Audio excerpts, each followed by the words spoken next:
Hello and welcome to the Teacher's News. I'm your host for the day, Stephen Osbourne. Today we have a special on boys singing where we'll be discussing the issue of, boys and singing. Whether it is an issue, what the issue is and what we can do about it. Later we will be joined by Bob Hale who will give a unique summary of the issues and the background of the issues. But for now, please welcome Stephen Osbourne. Hi Stephen. Hi Stephen.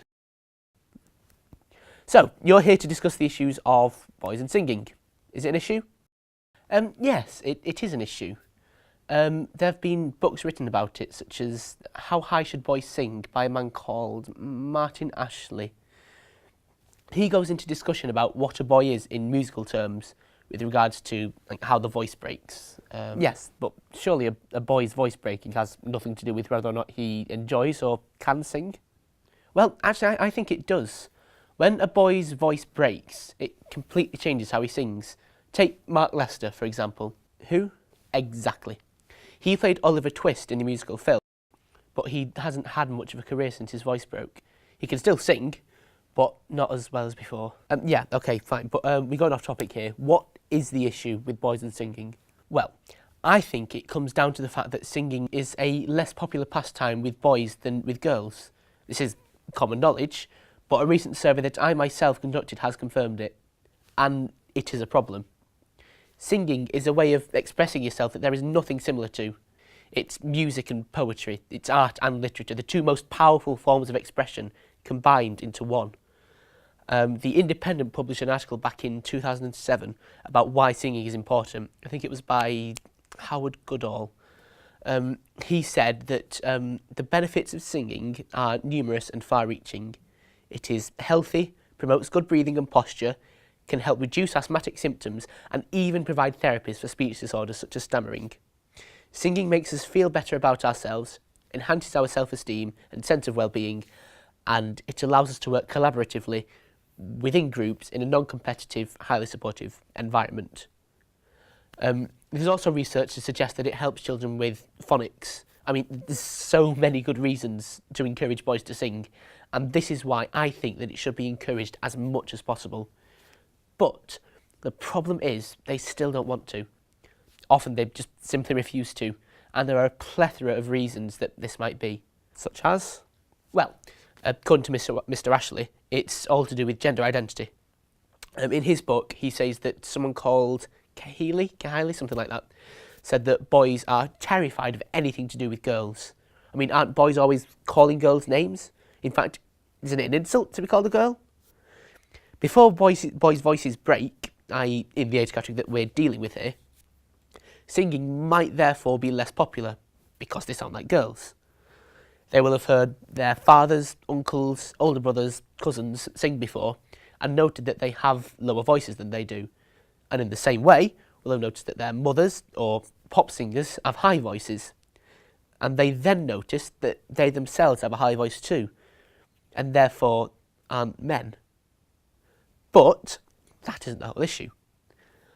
The most common problem is that singing just isn't cool. I mean, imagine you're a boy in year 6. You're one of the oldest kids in school and you're asked to sing All Things Bright and Beautiful in front of everyone for a school assembly. You're not going to do it, there's no reason for you to do it, and it just doesn't interest you. So why on earth would you want to do it? Yeah. So, you've got to make things relevant. Take football matches. Adrenaline is running high, and to express loyalty to your team, you sing a football chant. Yeah.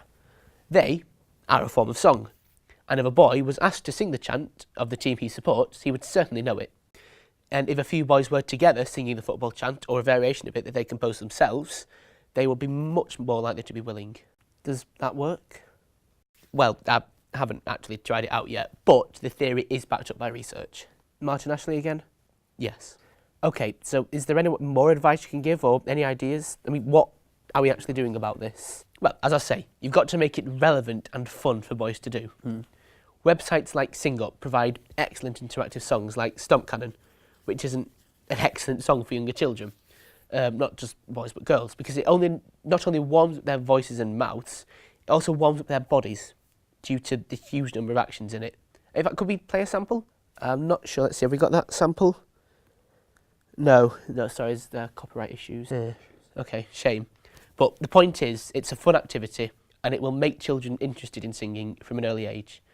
And if we can continue this interest in singing throughout their education, then what's to say they won't keep this interest throughout the rest of their lives?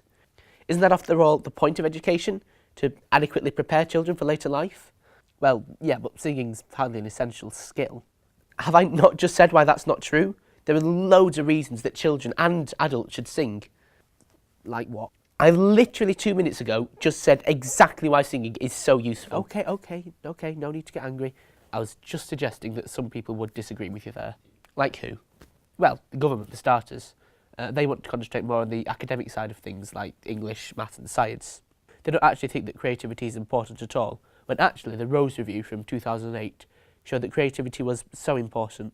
The report said that successful learners who enjoy learning make progress and achieve, and are creative and resourceful. I mean, this was a government-endorsed document, and they completely ignored it, so I've no idea what they're doing, really. So, you agree with me, then?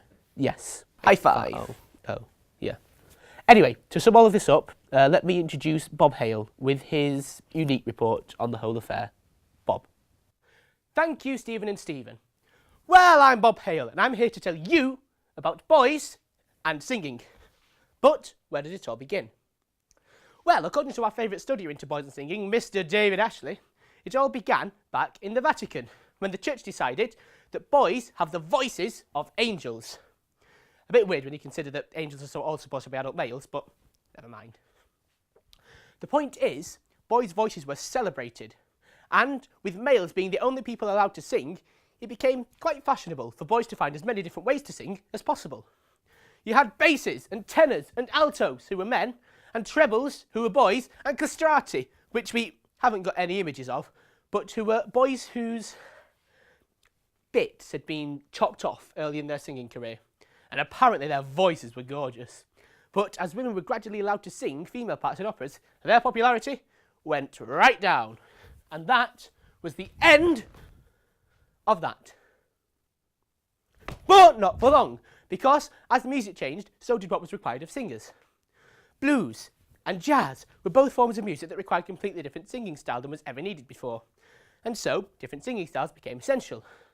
Then, these styles developed into rock and roll and pop, and names like Elvis Presley and Rod Stewart and Michael Jackson, who isn't there, begin to appear. But even with all of these famous male singers, singing started to become less popular among boys. Why is this? Well, some people think that it's because girls started to like singing too. Popular singers like Gloria Gaynor, Whitney Houston and Mariah Carey begin to get thrown about, and slowly young boys begin to realise that they don't sound like men, and they're embarrassed. But that doesn't quite tell the whole story. What people forget is that singing generally is no longer celebrated unless it's really good. And we know from what we've learned that if children aren't complimented, they'll become less likely to get enjoyment out of something. But I guess there's nothing you can do about that, right? Wrong! Because you see, the government, in one of their rare useful moments in education, decided to come up with the Every Child Matters policy back in 2004, which dictated that every child should be safe, healthy, enjoy and achieve, have economic well-being, and be able to make a positive contribution. Or SHEEP, for short. Think to little lamb. Gorgeous. The document behind this odd acronym shows that children's work does need to be celebrated, and that children do need positive feedback on everything that they do. And teachers need to show that singing is not an embarrassing thing to do. And so now everyone's happy and smiley. And that is at last the end.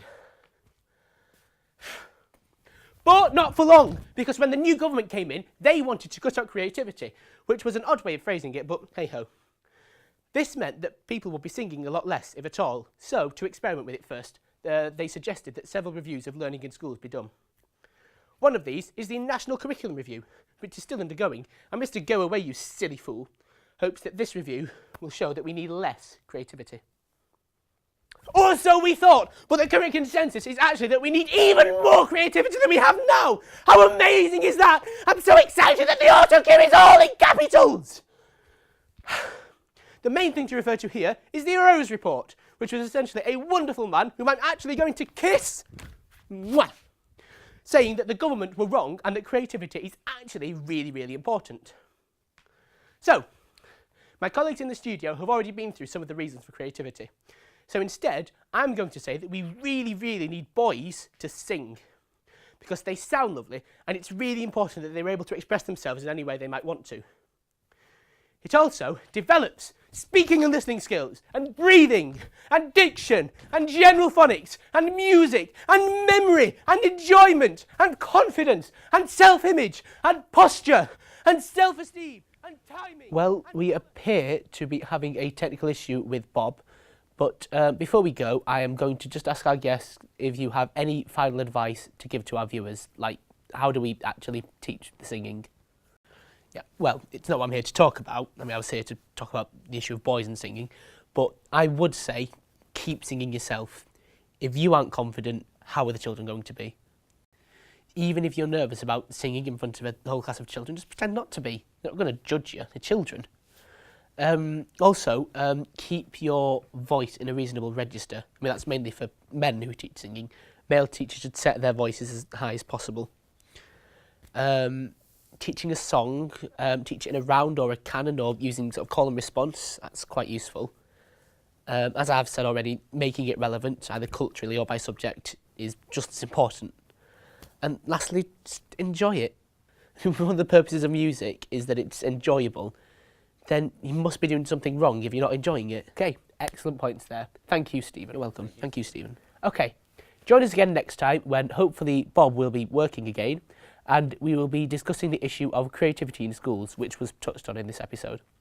If you have any questions, direct them to my colleague Stephen in the studio where you are. Have a lovely day and see you soon. Bye.